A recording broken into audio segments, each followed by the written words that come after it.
Hello and welcome back, guys, to the All or Nothing Invitationals number 2, €1,000 up for grabs. This is indeed the finals. We have Alternate shaping up against Fnatic, and the first couple of bands will be Sona, Skarner, and Rengar. I am Pulse, joined by nobody at the moment, because Season had to bail, as he mentioned, just at the end of the last game. But Sona is super strong at the moment as a support. She just brings so much utility, especially with those invisible buffs that you kind of just neglect. I wouldn't say like completely forget, but it's kind of easy to in that sort of situation. It's quite a lot of AD and increased ability power at those early levels as well. It's like +4 as well, which you may think is like a small amount, but if you like couple the fact that masteries and stuff are like +3 on like brute force, it's pretty significant. And just having that tied into your support, in the same way like Janna is super strong with that shield, but obviously that's a different story entirely, and I go on massive tangent. So Skarner again caused massive problems for them last game. I think they may have been watching the stream. And Skarner was doing absolute work for that team. Orianna, once again, super strong with that, with the utility that she brings and the control in those team fights and the seeding situation. It seems like both of these teams got here by using those super strong mobility poke compositions, and Orianna was definitely one of those key factors in a lot of those games. Likewise for Rengar, we've just seen how strong, well, we haven't actually seen Rengar at all because he's always banned out. But Jace, definitely, we saw that last game, Curb doing so well. And Fountain diving at one point, which was, as Season put it, very questionable. But we will have Diana banned out as well, which is kind of interesting. Diana did a lot of work for the enemy team, but I'm not entirely sure Fnatic will pick that one out. They had a lot of really solid picks to go into this game with, so either way, Diana was causing problems for them. I think that was more just because they were doing some really junky things towards the end, but even so, it's their choice on what they wanted to take out there. But that will indeed leave Shen open along with Ezreal and Nunu, three super strong picks at the moment. Shen with that global presence, Ezreal just one of the best AD carries at the moment, if not the best. Nunu with the great presence, even in that bot lane and the jungle as well. He's got great counter jungling potential. He's got good ganks as well early on with those ice blasts, and with the ultimate as well. He provides a lot of CC, and Nunu, as I always like to say, is basically a walking exhaust with that reduction on the movement speed and the attack speed. So you will have N-rated picking up that Zarya once again. Would not be surprised if that's in the support role. Also picking up the Malphite, again, that could be top or in the jungle. The Zyra is also very interesting as a support. She was really doing work, and we've actually seen Candy Panda take the Sivir a couple times this tournament with that massive burst damage. I wouldn't be surprised if once again we actually see a super strong aggressive lane down at bottom, and Zyra's fairly squishy as a support, but the amount of utility she brings, she has what is essentially 3 wards. She has an AoE snare, she has an AoE knockup, and she has pretty good base damages as well to boot. So we will actually have a Leona being picked up here, probably going to be with the Ezreal. Generally don't see Leona in any other role. If Leona could proc her own passive, then she'd be a great jungler, but probably an OP jungler because her clear would be ridiculous. But Irelia will also be picked up, very interesting pick. We haven't seen that for a while. That will be going up top. Becomes really strong in that late game, and if she has a good early game, she can scale absolutely out of control. And we will potentially have the Katarina pickup and the Caitlyn pickup. So right down at the bottom, you have so much zoning capability and the control capability. Like, Caitlyn's going to have those traps, you're going to have the seeds as well, which can transform into those Thorn Spitters, slowing down the opponents if she uses Grasping Roots. And potentially an Alistair pickup could be the Blitzcrank. Going to wait until that actually gets locked in, so I'm not talking about random things. But right now they have a lot of poke, they have a lot of mobility, they have the teleport from Shen as well. Good initiate and good follow-up by Katarina. Katarina's going to be picked. Let's take a look at the CC from the enemy team. Okay, Ezreal probably not going to have anything. So we have Nunu, again, no solid CT to lock her down. Leona does, she has the Shield of Daybreak. We have the Charm from Ahri, and Equilibrium Strike is kind of situational. They only have maybe, 3 at best. And with Xpeke jumping in, like, they don't really have spammable sort of CCs that they can really aim. Like, Ahri's is quite difficult to land in a team fight. We also have the Shield of Daybreak by Leona, but she's going to have to chain that with a Shield of a Zenith Blade. So she can actually just, like, Xpeke can kind of maneuver around that. Especially with Equilibrium Strike as well, that's way too situational. Right now, I'm really liking the Katarina pick, because what can they do? They've got a lot of potential to burst her down, but by then, the damage could be done, and they also have the Initiate from Soaz. Like, if they have the Initiate down, the Initiate from the Malphite, maybe Stand United on Shen as well, into that taunt, they're locked up for a couple seconds, and that's really enough for Katarina to unload her burst. So, right now, we are going down to the delay timer. Let's take a look at someone's runes and masteries. So, Let's take a look at end rates, actually. We haven't actually seen that before, I don't think, unless I'm being an idiot, but we will be taking a look at those runes. Support tanky. Okay, so making up for that inherent weakness in the sort of tankiness department. Going for 13 armor, 11 magic resist, increased gold income from those quintessences of avarice. For the increased magic pen, 8.5 and 2.7 magic resist at level 18. Actually just put 1 in there, so the less you have is kind of like more effective, because obviously the more you have, it will scale off. The specific maths on that I'm not too sure about, but I should probably look into that at some point. I do enjoy maths, thank you. I've just announced to the world that I am a nerd, and we will have... I say I'm a nerd, and I'm playing League of Legends and shoutcasting it, where we have 9, 0, and 21 going down to the mastermind, so just picking up all the general support masteries with the starting gold as well, so you can get those forwards and the fairy charm into the single health part, and then going down to arcane knowledge as well. Not opting for the veteran scars for the extra tankiness, actually going to arcane knowledge for the extra damage. That's kind of interesting. So they are looking to be very aggressive down there. So as we tick down, so this is the finals, guys. So this is the first map of the potential best of 3. So this is between Fnatic and Alternate. And as we go down to 1:30, we will be signing off just for a little while as we jump to a quick commercial break. And when we get back, we will be in round 1 of the finals between Fnatic and Alternate. Stay tuned, guys, for more amazing League of Legends action.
Hello and welcome back, guys. This is the first round for the finals of the best of 3 all or nothing invitationals number 2, 1,000 euros up for grabs. And someone in the chat just wanted me to verify if it is live and wanted me to say I like to kill kittens. I like to kill kittens. Okay, are we happy? This is going to be really confusing if there is a rerun. But joined with me today is Metas. How are you doing, dude? I'm good. It's the 26th of September, guys. If that helps you know whether it's live or not, there you go. So yeah, I'm good. Obviously, I was just quickly nipping doing a couple of things. We are live here, and well, I thought for a couple of seconds we could actually see some serious action going down, but more just kind of baiting and poking and anything else. Yeah, definitely. So, Have you been tuning into any of the action today, or are you completely as a blank slate right now? I am a complete fresh slate. I've been mad busy tonight, as you know, so I've kind of been unable to watch any of the rounds thus far. So could you just give me a quick recap? How have Fnatic and Alternate done thus far in the tournament? Obviously they are through to the finals, but any close matches? How many times have we done this, Metas, and we've discussed how we both have, like, fish brains, where we just forget everything that's happened after, like, fizz brains. Ah. Yeah. So you've forgotten, is basically what you're saying. Yeah, that's what I'm trying to say. Fair enough. We have Fnatic, and we have Alternate in the finals, so that helps. It does, because obviously they are two incredibly strong teams. For those of you who don't know, I don't know anybody that wouldn't know this, but Pharrell Lord, of course, is the highest elo in the world. Over 3k, I believe, the last time I checked polls. Has that changed? No, I think he's still 3k. I think he's, like, maintained that. Indeed. Fnatic are just an amazingly strong team. They've been around the block quite a few times. Looks like we could have an invade here. Alternate coming in. The trap is going to go off onto Leona, but are they going to try and do anything funky here? The red actually was stolen, going on to Panda, and they will indeed pick that first blood up, courtesy of Pharrell Lord. So not just a red steal pulse, but also first blood on top of that. Beautiful start for Alternate. Yeah, that was really nice, and they put down the 2 wards. So right now is really crippled the team of Fnatic. So Salman's going to go ahead, start with that blue buff, and that's really going to cripple his early ganking capabilities as well. We will have the Shen in the jungle, but Sellers is going to go ahead and actually recall in front of Irelia. What a man. Already, he's level 1. Amazing. But we will have Candy Panda returning to the lane. Is going to be behind, and they have a lot of poke in that lane, and I was actually discussing this in the Champions Select metas, and they have a lot of poke, but now that they're behind, they have hard initiate from Leo from Korea. So poke is generally countered by hard initiate, and now that they're ahead, how do you think this lane's going to go? As like a rabid AD carry player yourself, what's it like to be behind in this situation? Oh, it's not good, especially against Leona. I mean, Leona is just an aggressive support. That's kind of the reason why we were talking about this the other day. I think she's very similar in a lot of circumstances to a Blitzcrank. Obviously not pulling in, but you're pulling yourself towards them. And you have to be very wary when you have a Leona kind of circling around, especially one with a lot of presence. So for Candy Panda at this point, he's already a level behind Ezreal, and he is starting to fall slightly behind on CS. Obviously 15 to 4 is a pretty big gap. Nothing to write home about thus far, but Leona's going incredibly strong. Once again, Ignite comes down, and the trap as well, and being forced to flash away. So nearly getting dropped from Caitlyn, but not quite. And that's kind of the other side of the gun, though. If you're too aggressive with Leona, it can really come back to bite you in the backside. That's nearly what happened there. Yeah, she actually flashed into a trap, and if Candy Panda had been maybe like 1 level higher and had been able to follow up on that, and actually being aggressive with a 90 caliber net, but at this stage you probably couldn't have, and you probably didn't expect her to flash into one of those pre-placed traps. And right now trying to CS under the turret and doing so pretty effectively. But again, as you said, he is still going to be ahead on that CS. And right now, Caitlyn, as that aggressive lane down there as well, really is expecting to win that lane, especially with like the control from the traps and plants as well. And the fact that they're kind of behind is not what they're really wanting to do. They have this sort of strong early game team, and then looking to transition into that sort of roaming mid game where you have the initiate from Malphite into the Shadow Dash. But we could see a gank here from Cyanide as he's waiting patiently in the bushes. But Matorax is fairly far back, waiting really for him to go past the lanterns. He will have the Arcane Shift as well. They will actually be jumping in here on towards Enraided, only just managing to get away. The tides could be turned though, because now Caitlyn is going to be going on towards Leona. Leona indeed will fall, courtesy of Candy Panda, and Enraided by the skin of his teeth, managing to flash away out of the action, but so nearly went down. Needs to be careful. Flash and taunt from Cyanide. The Q as well from Caitlyn coming back in. Can they pick up this kill on towards Ezreal? In fact, it's going to be another role reversal, as Ezreal will get the kill onto Shen, courtesy of the Ignite. And in amongst all of that, the two mid players go ahead and take each other out. So just all-out action from both of these teams. Yeah, both teams being so aggressive already this early into the game, and we will have a Nunu potentially ganking this top lane. Malphite's just shown himself. Rocket looking to follow up on this. He has the double buff, he has the slow from the Ice Blast as well. They are looking to follow up, Cheese Wheel goes down onto Kurt, flash into the bush, breaking vision, and he should be good to go. They don't really have the hard CC to keep him in place. But that was still a flash being burnt by Soaz, and right now, this early into the game, he can't really afford to stay in, especially with the wave being pushed. That's great presence from Nunu as a really strong ganking jungler, and I really think he's underestimated in that respect.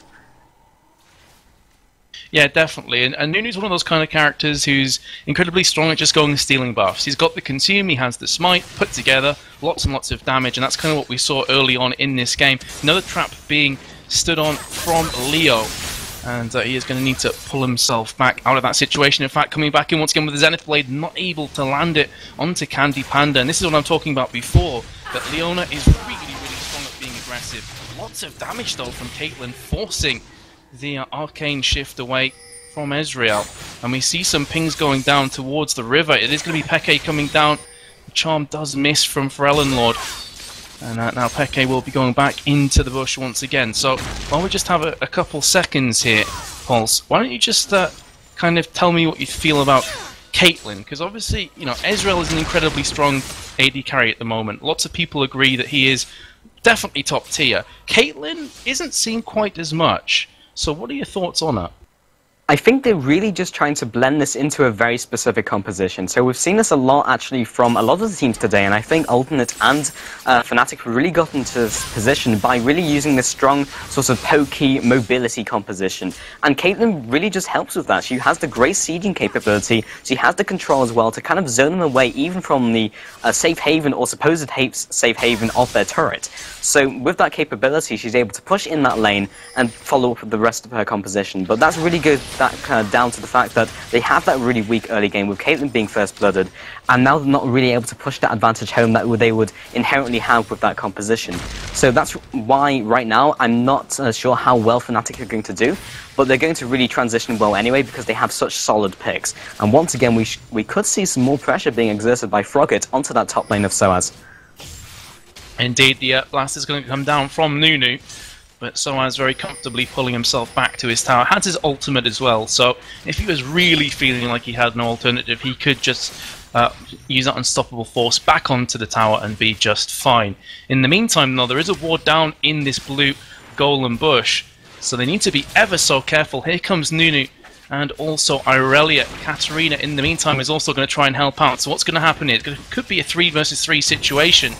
It's going to actually be a steal courtesy of Nunu. Now going to be going on towards Cyanide. Lots of damage. Transcendent Blades as well has been popped, but here comes Ari to pick up the pieces onto Shen. Now going to try and turn the tides onto Soaz. There's the ultimate from Nunu as well. Loads and loads of damage being exchanged, but lots of tankiness in amongst all this. The True Shot Barrage just whiffs by there. Doesn't quite manage to land, but we will have a double kill courtesy of Ari.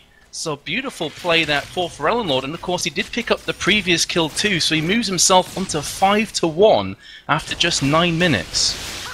Wow, this is really not looking good. After that first blood, they've really just snowballed that advantage, and in that small situation, it was a great steal from Nunu, and they just followed up, and there was really nothing they could do about it. Actually, Ezreal flashing up red down the bottom. We will have Caitlyn, not with the ultimate, she actually probably just popped the ace in the hole, just bringing him that low.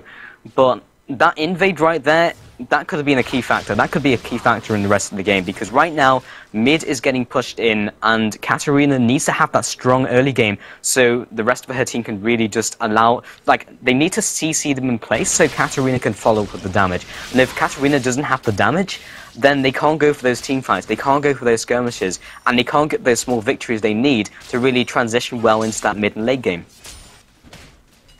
Yeah, and also important to note as well, Pulse, that we did mention before, Nunu's a very good counter jungler, very good at stealing buffs. That's the second buff that he stole now. Of course, right at the beginning, getting the first blood as well with his team, he stole red, now one off blue. So it's looking really, really good from Alternate's viewpoint here. Going to be going on towards Peke in mid, will Nunu, with alongside Ari. The charm only just missing. Had that landed, could have been the 6th kill for Ari. But either way, Katarina will just wait for this small 3-strong CS wave to push the tower and be just fine for now. But important to note as well that Caitlyn has indeed caught up with Ezreal on the CS as we were expecting at bot lane. Candy Panda so good at last hitting. We could see a dive here for Eleanor.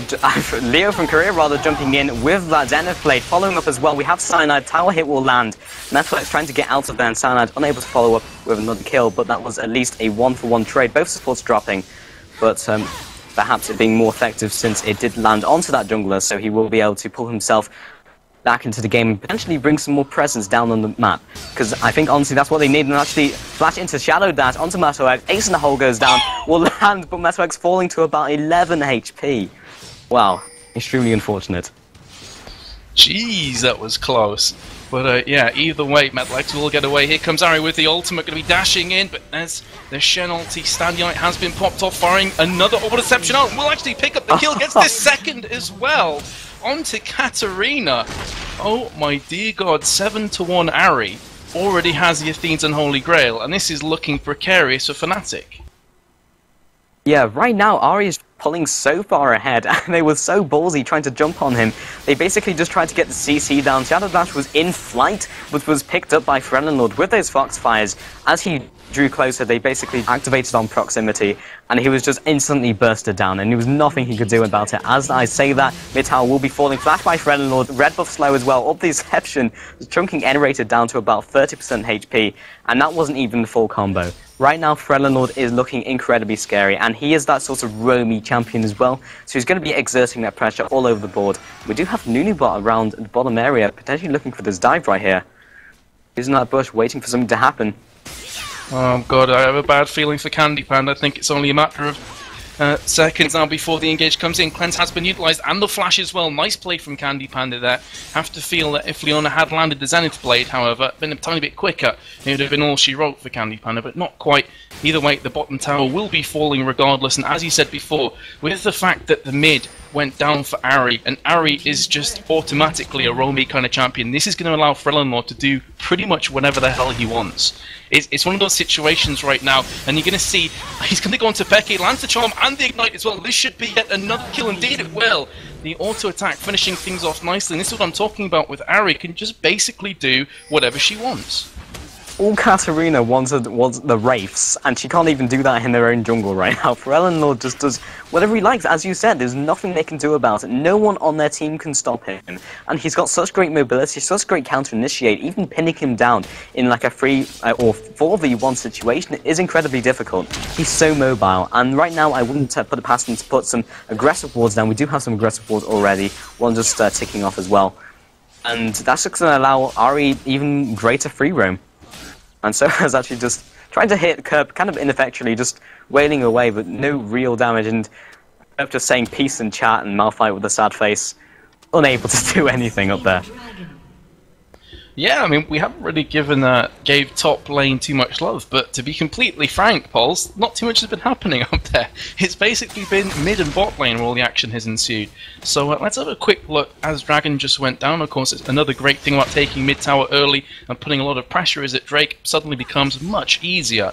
So CS-wise, Irelia has 105, Malphite 94, also has a death to his name, and Irelia with the 2 assists. So fairly close at top lane, but of course the Drake will definitely tick some nice boxes for Irelia too. 3 to 10, 22.1k gold to 16k gold after 14 minutes is a big chunk of difference, Pulse. I mean, that is just massive. Yeah, I can't help but think like a lot of basically Fnatic's problems are stemming from the fact they had a very snowbally team, and the same can be said for Alternate. If one team falls behind, it's very likely that they're just going to fall into a rut that they really can't get out of. Plays can be made, but because they're so snowbally, as we just pointed out, there's little they can do. Like if you have a Caitlyn, you need to have that strong early game. If you have a Leona, again, she does have some utility, and we actually have Freljord jumping on XPK, good juke with the Shumpo, into Sinister Steel, into Zephylos as well. Shana looking to follow up, but he will be picked up before he can even get there. Rocket just going to assist with that Blood Boil, allowing him the extra mobility. Right now, Freljord is so fast and all over the map. It's just a massive factor. And going back to that point, because I had to interrupt myself, it's just they have that type of team where they need to be ahead to use their composition. Interestingly enough as well, Pulse, I was looking, because as soon as I saw Ari pick up the kill onto Katarina, I was thinking, could Shen have ultimate? He did have Standulite off cooldown.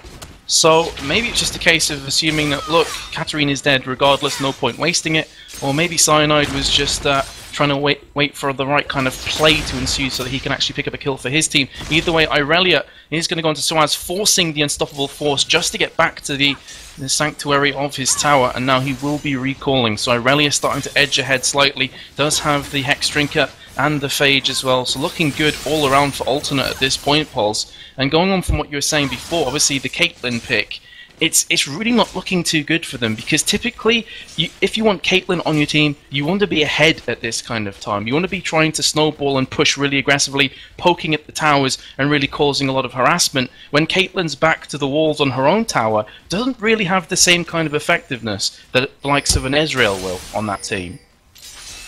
Yeah, right now if we just rate the team by team, it's just like, well, what do Alternate have? They have Grid Initiate, they have the roaming capability. Right now it's still in that sort of laning phase. We are getting into the roaming phase right now, but Ahri's just going to be even more effective, if not just effective, in that sort of phase. In laning phase, she's just been doing work all over the map, and right now, top has still just been by itself. We could see some action down in this bottom jungle. Frelenor jumping in with that Spirit Rush, locked down by Cyanide just for a couple seconds. Drangleforns goes down into the Death Lotus, immediately being pinned down by Leo. Completely forgot about the Solar Flare, into the True Shot Barrage as well. Ace in the hole will be interrupted. Frelenor picking up one kill. Now that'll be the legendary Frelenor double kill right there for Metal X, picking up that kill straight onto Zara as well. Right in their own jungle, and everyone on Alternate right now dropping incredibly low, but that was in their own jungle, on their home turf, and they just got absolutely ripped apart.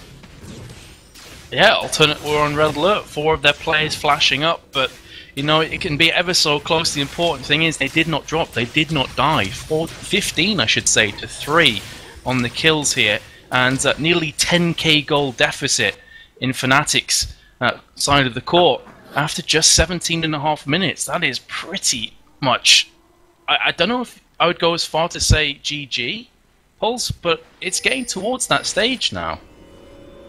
Yeah, I mean, 10k is a massive advantage, and even if we were like 40 minutes into the game, we'd be saying, well, they've got the 10k advantage, that's pretty significant, but the fact that it's so early onto the game, that's just worse, maybe tenfold.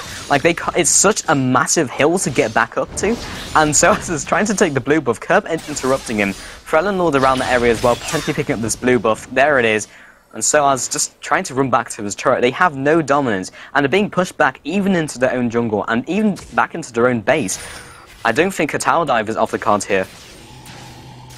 It can definitely happen. We are going to see Frelenor coming around their side. The taunt goes in onto Irelia, but he is going to drop incredibly quick, will Shen. And Shen is one of those kind of tanky champions you don't expect to see exploded in a heartbeat. And that just goes to show how strong Alternate are right now. Here comes the ultimate from Soaz. Will claim the kill onto Ahri. The shutdown is in effect. Peke is going to try his best to pick up the kill onto Leo. In fact, Malphite will come in with the double kill. In the meantime, Irelia goes onto Caitlyn. Can she pick up the second kill onto Enrated? This is going to be incredibly close. He's just about going to die.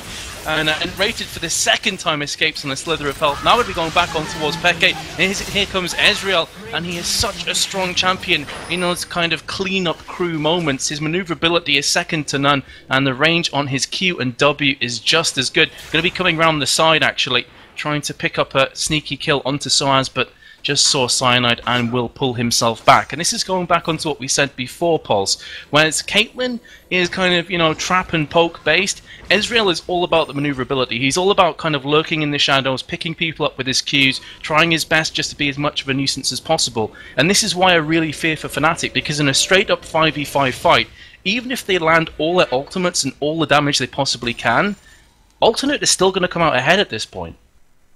Definitely. I think the best way they can come back into this game is kind of just to stall as long as possible, get to that late game, and I think that's what they're trying to do. A lot of them are starting to build up those gold for 5s. We have the Heart of Gold on Shen, we have the Cage's Lucky Pick on that Katarina, generally looking for that anyway for the Deathfire Grass, and triple gold for 5 for Zyra, so they are looking to try and draw this out. We actually saw this before from Fnatic in an earlier game where they were behind, they actually drew the game out to about 50 minutes and eventually managed to come back into the game and waited for the enemy to really scale off, and then basically seized their opportunity with amazing, basically just successive plays.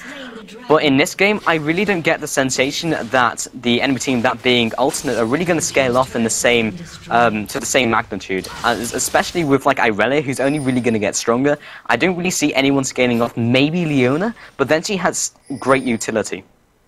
Yeah, definitely. Even if Leona does scale off, she still has her ultimate. She still has Zenith Blade to close the gap. She can use the Shield of Daybreak. She has pretty much everything that you'd want in a support at this point. And it's a case as well that you have to say, for Alternate to lose this game and allow Fnatic to kind of claw their way back in, they're going to have to take their foot off the accelerator, like big time. And it doesn't look to be happening to me anytime soon. They went for that tower dive round the back. Very aggressive play, but they knew they're so far ahead that they can afford to do that. And even if they make a small slip-up and lose a team fight, they can still be well and truly ahead afterwards. So we are going to see Soaz chasing after Frogger, going to actually pop off the ultimate. In the meantime, Zenith Blade has been used as well. Nunu goes down very quickly from Katarina, but here comes the retaliation. Metal X should be going down as well. Katarina picks up the second kill. Can they get any more? Here comes Frelin Lord, will pick up the kill onto Zyra. Now going to be chasing after Cyanide and Peke as well. In the meantime, Irelia is just tanking and soaking up all of that damage. Equilibrium Strike has been popped off. The charm comes out for Frelin Lord, so nearly claiming the kill onto Cyanide, who just managed to escape. And Cleanse was also popped from Candy Panda, making sure he didn't receive any of that damage from the Orb of Deception. But again, these kind of trades, these 2v2 trades, Pulse, well and truly going into the hands of Alternate, because look, they've picked up yet another tower. 5 without any retaliation from Fnatic. Yeah, right now, like, basically to stall, and that's what we were saying, they need to be able to, like, not get died. And right now they have the capability to do so, as Cyanide jumps in with the taunt onto Leo from Korea, essentially picking up this kill. He will survive barely, and as Cyanide gets picked up, Great Grasping Roots will pick up the kill onto Kurt, and the cooldowns on next Peke, potentially getting the kill onto Frelenord. Yes, the back off Flash comes out aggressively, but as the Orb of Deception comes out, basically just deterring him away and stopping him from going for that initiate. Frelenord will escape by the skin of his teeth. It's not right now 9 to 22. They are about what, 12k, 13k ahead. Yeah, if they want to stall, they don't really have the composition to do so. They have the CC, but they're just getting dived. And we saw in that situation where it was super ballsy. But as you said, Irelia was just soaking up the damage. She just didn't care. And she's at that stage. She's so well farmed as well. And that's not discount. Wow. Oh, ace in the hole. Wow. Yeah. Now, that's one of the good things about Caitlyn. You can snipe people from quite a long way away. And that will be the third death for Frelin Lord. He has 14 kills though. And if you have a quick look at that item build for him, Rabadon's Death Cap, Athene's Unholy Grail, and a Death Fire Grasp after 23 minutes. Wowzers, that's a lot of damage, boss. Yeah, and as someone in chat just pointed out, that was indeed a headshot. That was the definition of a headshot. Pretty much. Wow, Frogger just smite stealing that blue buff. Yet again, third time now. It really is starting to hurt, you know? Because it's like every small thing at this point is starting to build up momentum for that snowball rolling down the hill. And Alternate are just going to keep doing this. They're going to rinse and repeat over and over again. And Fnatic are going to have to pick up 2 or 3 huge team fights in a row here to stand a chance. Cyanide getting chunked down by Kerp right now. Cyanide is supposed to be, what, the tankiest guy on their team, excluding Soaz, and he was just chunked down to, what, 70% in a heartbeat. We will potentially have a initiate here. Kerp jumping on with the Blade Surge into Equilibrium Strike, but meanwhile mid, Ezreal was sieging, and only person to stop the flow is N-rated. Stranglethorns comes down, that will be enough for now. But that's an ultimate popped that is really neat for these team fights if they want to go for them. And right now, if they want to do something, they kind of have to be near their turrets. And Soaz actually going to jump onto Curve, initiating him down with the Zenith Blade, Candy Panda from the side, really doing negligible damage. Cyanide coming in from the south as well with the taunt, but getting blown up by Frelenord as he comes in from the side. Soaz unable to tank the rest of his team, and Frelenord getting another kill, bringing himself to a triple kill on the tally. 4 for 1 right there, with only Leo from Korea, that being on Leona falling. That's one of those team fights where you're like, oh, this is actually quite close, and you just see Frelenord charging down on a glorious white horse. It's like, oh, no, it's not close. He's going to clean them up comfortably. And yeah, triple kill, no problems whatsoever. That's going to be yet another tower. In fact, it could very well be 2, because Ezreal in the meantime is making short work of the middle. So that is indeed going to be 1 naked inhibitor, which I feel is going to fall very, very quickly. And in the meantime, indeed, that mid tower will fall also. So Fnatic are well and truly up against it, Pulse. My question to you, can they pull themselves out this ditch? Or potentially we should see a pick here. Kurt getting picked up immediately, resetting the cooldowns, jumping onto Metal X, but when he can actually do the damage to keep him down, Frelenord, Ace in the hole has been popped, will be picking up the kill before he falls. Ignite is down, will get the shutdown. 2-shot barrage going down in the middle, kind of deterring him away from the rest of the group, being Frogger and Metal X and Leo Korea as he returns to the group. That was a 2-for-1 trade, but even at this stage, it's just not enough. They've built this advantage to the point that even if they do get these like 1-for-2 trades, 3-for-2 trades, it's not enough. They need a clear-cut team fight. Whether this is enough to come back to the game, I'm not sure. Whether it's enough to maybe take this turret, this might be the first step. Yeah, it's going to need to be the first of many steps. Here comes Zenith Blade from Leona, doing a lot of damage actually to Soaz there in the process. And yeah, I mean, Ari and also Irelia were both down and out, but weren't even able to pick up the one tower. And you feel it's going to take at least another 15-20 minutes if Fnatic want to pull themselves back out of this hole. Because just looking financially speaking, they are 15k behind. Map-wise, they're 8 towers behind, and of course the top inhib has also fallen, with mid inhib very much vulnerable and ripe for the taking. Another Drake will be respawning. And, well, you're just going to have to assume that Alternate are going to go ahead and pick that one up very, very comfortably indeed. Also, Baron, important to note, has not been touched thus far in the game, but to be completely honest, Alternate simply haven't needed it, and they've just been pushing on regardless. So indeed, they will be going for Drake, and that's just going to extend their gold dominance even further yet.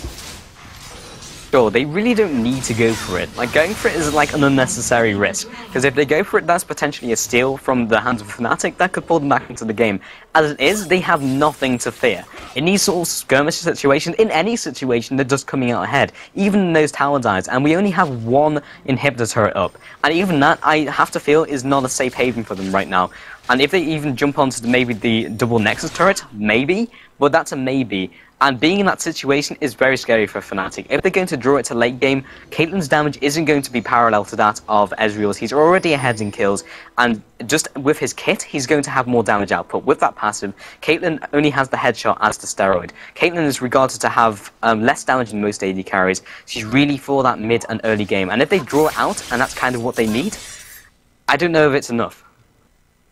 Yeah, that's very, very true. And Ezreal, you know, just has a lot more kind of presence in those team fights than Caitlyn does. Because sure, she can fire up the piece over and put a couple traps down, but after that, she's not going to be dishing the kind of damage that an Ezreal will. Here comes Irelia on towards Peke. Ultimate has landed from Leona. That will be the death for Katarina, and that can actually be the final nail in the coffin, because second inhib is now falling.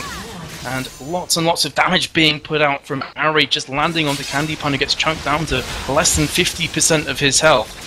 And now they will be keen to try and pick up these Nexus towers. Don't have any creep waves after them just yet. Here we go, here comes the cavalry. But do you think this is game over now, Pulse? Do you think they can actually finish it off? Right now they have super minions coming in from all angles. They could go with the safe route and go for the bottom inhib, and this will be the last engage coming in where the ultimate comes out, but actually committing and forcing Cyanide to commit. As Soaz just walks back to the fountain. I can't help but think he was just doing that to force the death of Cyanide, as they are just pushing in. Expeke jumping onto a curb. They may force him to back off though. Soaz finally coming back in, Ace in the Hole comes out, and Metalax finally coming in with the Arcane Shift to help his ally out. Dirtblade comes down straight onto Expeke, looking to follow up with the damage from his team, and Candypan are getting absolutely decimated as the team from Alternate just rips him apart. And now onto this Nexus. This looks like game 7 match, unless Katarina can... Okay, no. And he will be finishing off this game. Yeah, it was just a case of every single engage there. If Ari landed a charm, it was just the go-ahead for Leona to jump on in there with the ultimate, the Zenith Blade and everything else, Irelia to dash in with Blade Surge and the Transcendent Blades and Equilibrium Strike. It was just basically the green light, and it seemed to me that Friendlord missed maybe 1 out of 50 charms in that game. He was so accurate with every single skill shot that he threw out, and he finished the game on 19 for 5. Incredible scoreline. Absolutely ridiculous, and he really just snowballed that really well, and I think that stems from the fact that Fnatic, as we all know, is an amazing solo queue player, and generally in solo queue that's what you have to do. You have to soak up the kills and roam and really just play to your advantages, and I feel like mid is generally that area where you can do that anyway, but the fact that he really just knew how to use those kills perfectly, and he just helped his team snowball out of control, though Metalex just did refuse many times to actually body block some of those ace in the holes from Caitlyn, but either way, a pretty much flawless game right there from Alternate. Yeah, textbook Ari game and textbook team play as well, and that's going to conclude, of course, the first out of a possible 3 games here in the finals, or of the All or Nothing September qualifier tournament. €1,000 he said for grabs for this game. It is indeed, yes. Not a bad chunk of change. So we'll be right back, guys. Anything else to say, Pauls? Yeah, we also need to quickly advertise the 4PL CSGO 5-on-5 tournament tomorrow.